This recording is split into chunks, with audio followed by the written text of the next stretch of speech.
But we may be wondering, this is because Buddha did not accept Veda as ultimate pramana. Therefore, he can't be called as Vedic. He is not in Vedic path.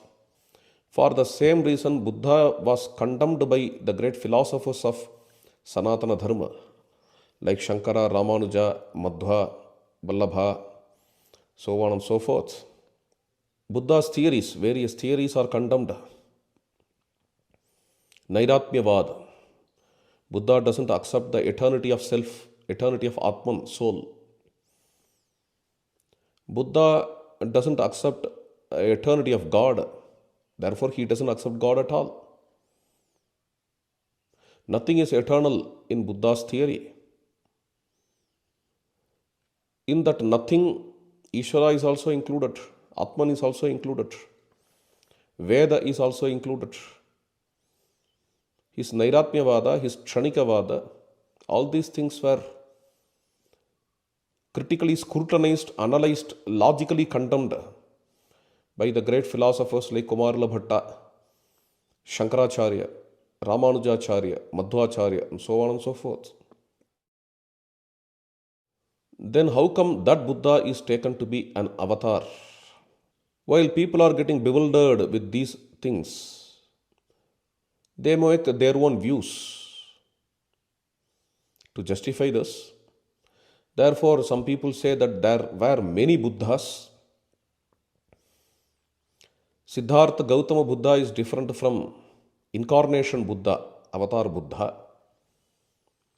Siddhartha Gautama Buddha may be out of the Veda, out of the Vedic path, but avatar Buddha may be a Vedic. This kind of thought. Of course, this many Buddha theory is not just by Hindus or Sanatanis. First, it was only Buddhists who took this stand. Buddhists themselves proclaimed there were many Buddhas before Gautama Buddha.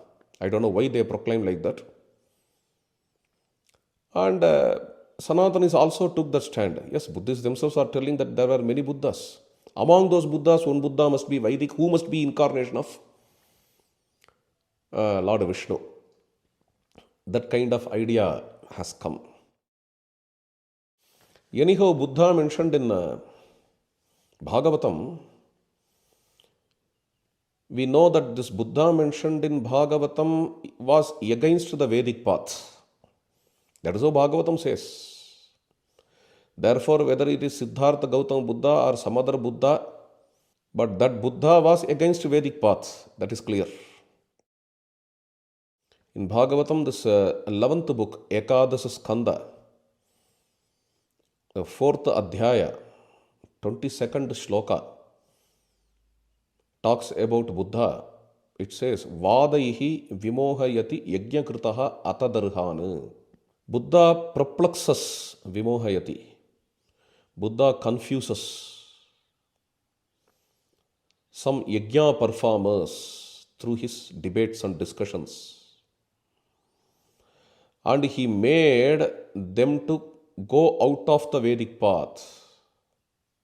This is because he knows that they are not qualified for Vedic path. They are not qualified to perform yajna. Knowing that they are disqualified to perform yajna, Lord Buddha confused them and took them away from Vedic path, took them away from yajna. And Buddha-avatara's purpose is this. Okay. Lord Narayana came as Buddha to remove the disqualified persons from yajna path. This is how Buddha-avatara's purpose is described in Bhagavatam. It's a very interesting point. In the same way, Buddha-avatara is described in Divya Prabandha of Alvars. When we read the Nammalvar's passage in Thiruvaimozhi, we may not understand whom Alvar is denoting here. There is a passage in Nammalvar. But later when we go to the commentary of Nambillai, commentary's name is Eid. While explaining the passage of Nammalvar, he says this is about Buddha. This is about Buddha-Avatara. Buddha came to confuse the people who are disqualified to perform yajna and to give up yajna. This is how the early people, the people belonging to the time of Divya Prabandham and Bhagavatam, they saw the conversion happen to Buddhism. That's very interesting.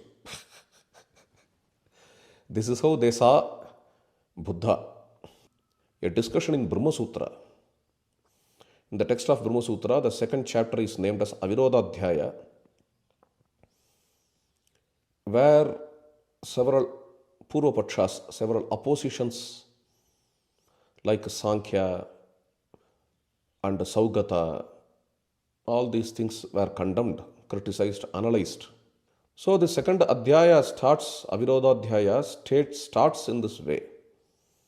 In the very beginning of second Adhyaya, both Shankaracharya and Sri Ramanuja are discussing about a very crucial question.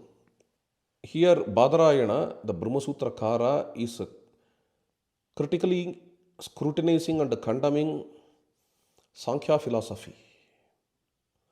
So that has to be explained by Shankara and Ramanuja. In that context, a question comes. How Sankhya philosophy can be condemned at all? Because Sankhya philosophy was found by the sage Kapila. How dare you go against Kapila? Because Kapila was extolled by Upanishad itself. Shvetashvatara Upanishad says, Rishim Prasutam Kapilam Yastamagre. Kapila was extolled as a great soul. Kapila was extolled as a Rishi in Upanishads. Now, how dare you condemn and criticize some philosophy given by that great sage? This question occurs. For which Shankaracharya answers in a different way.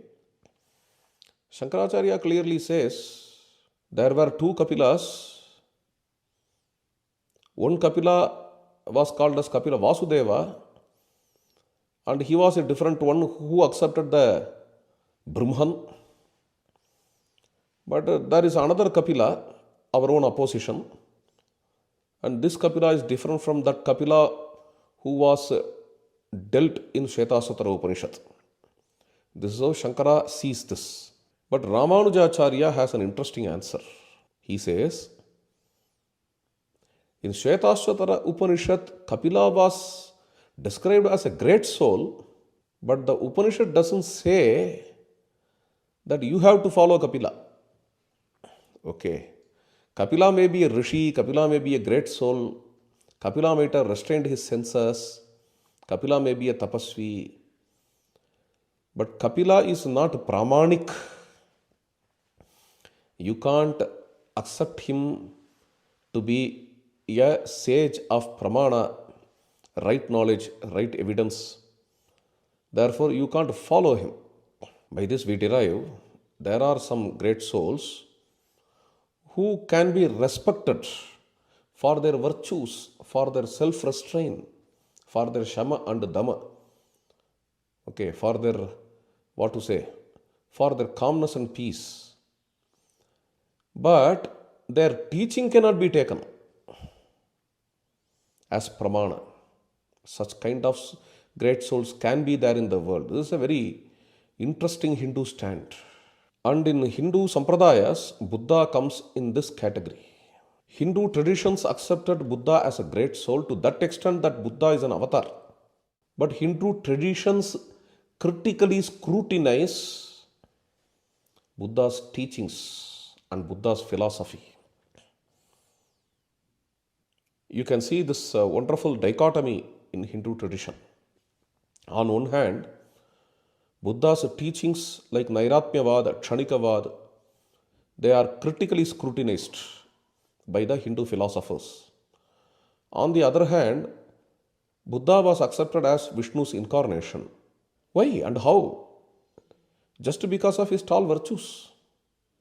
Buddha is virtuous, and Buddha restrained his senses, and Buddha was always peaceful. For this reason, Buddha was taken to be a great soul, no doubt.